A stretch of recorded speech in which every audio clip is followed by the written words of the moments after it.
Hello everyone, welcome back to man nursing two. आज हम pharmacology marathon 4 start करने वाले हैं, जिसमें हम कवर करेंगे यूनिट नंबर 4। उसकी जो मेन ड्रग्स है वो है एंटीस्थमेटिक ड्रग्स, डीकंजेस्टेंट एंड एक्सपेक्टोरेंट्स। तो वीडियो को एंड तक जरूर देखना, क्योंकि हम classification, mechanism of action, side effects और नर्सिंग रिस्पॉन्सिबिलिटी सब कुछ कवर करेंगे एक एक। सबसे पहले देखते हैं कि आज हम क्या सीखने वाले हैं। हम एंटी अस्थमेटिक के बारे में पढ़ेंगे, जो अस्थमा के ट्रीटमेंट में यूज होती है। डीकंजेस्टेंट पढ़ेंगे, जो नेजल ब्लॉकेज को रिड्यूस करते हैं, और एक्सपेक्टोरेंट्स पढ़ेंगे, जो म्यूकस को बाहर निकालने में हेल्प करते हैं। तो जो रेस्पिरेटरी डिसऑर्डर्स होते हैं, उसमें मेनली 3 मेजर प्रॉब्लम्स होती हैं: bronchoconstriction, nasal congestion and excessive mucus production. सबसे पहले बात करते हैं एंटी अस्थमेटिक की। एंटी अस्थमेटिक वो ड्रग्स होती हैं जो अस्थमा को प्रिवेंट और ट्रीट करने के लिए यूज की जाती है।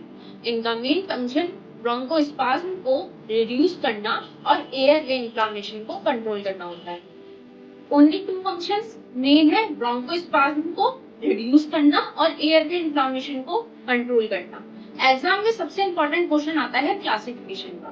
तो एंटीस्थमेटिक जो ड्रग्स होती हैं उनको 3 ग्रुप में डिवाइड किया जाता है: bronchodilator, anti inflammatory drugs and other antiasthmatic agents. Bronchodilators में साल्ब्यूटामोल, टेरब्यूटलिन, थियोफाइलिन और इप्राट्रोपियम आते हैं। एंटी इंफ्लेमेटरी ड्रग्स में ब्यूटासोनाइड, बैक्लोमेथासोन आते हैं, और मॉन्टील्यूकास्ट और sodium cromoglycate other group drug. Anti asthmatic का mechanism of action and side effects की बात करते हैं। अब देखते हैं कि मैकेनिज्म ऑफ एक्शन है। बीटा 2 एगोनिस्ट जैसे साल्ब्यूटामोल ब्रोंकियल स्मूथ मसल्स को रिलैक्स करता है और ब्रोंको डायलेशन प्रोड्यूस करता है। कॉर्टिकोस्टेरॉइड्स एयरवे इन्फ्लेमेशन को रिड्यूस करते हैं। मॉन्टील्यूकास्ट ल्यूकोट्राइन्स को ब्लॉक करते हैं और इन्फ्लेमेशन को कम करते हैं। सबके अलग अलग वर्क है, ठीक है। इप्राट्रोपियम एसिटाइल कोलाइन को ब्लॉक करता है, जिससे ब्रोंकोडायलेशन करता है, जो ब्रोंकोडायलेशन करता है। इसके साइड इफेक्ट्स की बात करते हैं: ट्रीमर्स, टैकीकार्डिया, पाल्पिटेशन, हेडेक और स्टेरॉइड्स इनहेलर्स में ओरल कैंडिडियासिस हो सकती है। हम नर्सिंग रिस्पॉन्सिबिलिटीज की बात करते हैं, तो पेशेंट का रेस्पिरेटरी स्टेटस रेगुलरली असेस करना है, हमें ऑक्सीजन सैचुरेशन मॉनिटर करना है, पल्स रेट चेक करना है, क्योंकि साल्ब्यूटामोल टैकीकार्डिया कॉज कर सकता है। पेशेंट को इनहेलर का करेक्ट यूज सिखाना है, बहुत इंपॉर्टेंट है। अगर पेशेंट स्टेरॉइड्स इनहेलर का यूज कर रहा है तो उसे माउथ रिंस करने के लिए एडवाइस करना है, ताकि ओरल कैंडिडियासिस प्रिवेंट हो सके। अब हम डीकंजेस्टेंट की तरफ बढ़ते हैं। डीकंजेस्टेंट वो ड्रग्स हैं जो नेजल कंजेशन को रिड्यूस करती हैं। ये नेजल म्यूकोसा की ब्लड वेसल्स को कॉन्स्ट्रिक्ट करती हैं, जिससे स्वेलिंग कम होती है और पेशेंट को ब्रीदिंग में रिलीफ मिलता है। इनके 2 ग्रुप होते हैं डीकंजेस्टेंट के: topical and systematic.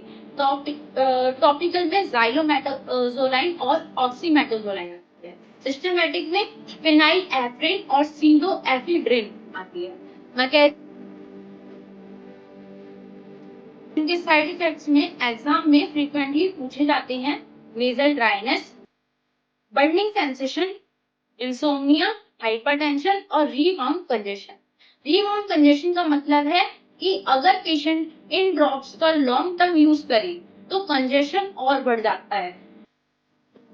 Blood pressure monitor करना नर्सिंग रिस्पॉन्सिबिलिटी है, लॉन्ग टर्म यूज अवॉइड करना, और पेशेंट को एजुकेट करना कि प्रिस्क्राइब ड्यूरेशन से ज्यादा यूज ना करें, ठीक है। अब बात करते हैं एक्सपेक्टोरेंट्स और म्यूकोलाइटिक्स की। एक्सपेक्टोरेंट्स रेस्पिरेटरी सिक्रेशन को इंक्रीज करते हैं और स्पूटम को बाहर निकालने में हेल्प करते हैं।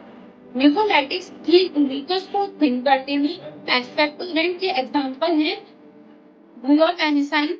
म्यूकोलाइटिक्स में ब्रोमहेक्साइन, एम्ब्रोक्सोल और एसिटाइल सिस्टीन आते हैं। इनका मैकेनिज्म है म्यूकस की विस्कोसिटी को रिड्यूस करना, ताकि म्यूकस इजीली रिमूव हो सके और पेशेंट को ब्रीदिंग में रिलीफ मिले। एस्पेक्ट के कॉमन साइड इफेक्ट्स हैं like nausea, vomiting, gastric irritation और कभी-कभी allergic reactions.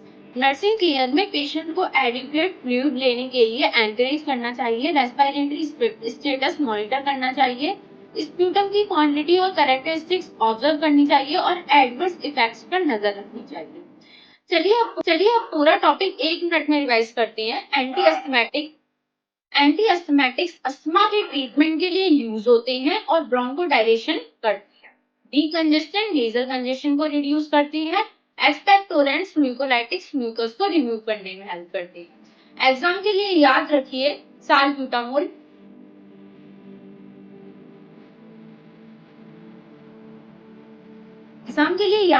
Salbutamol, bronchodilator, montelukast leukotriene antagonist, xylometazoline decongestant, acetylcysteine म्यूकोलाइट।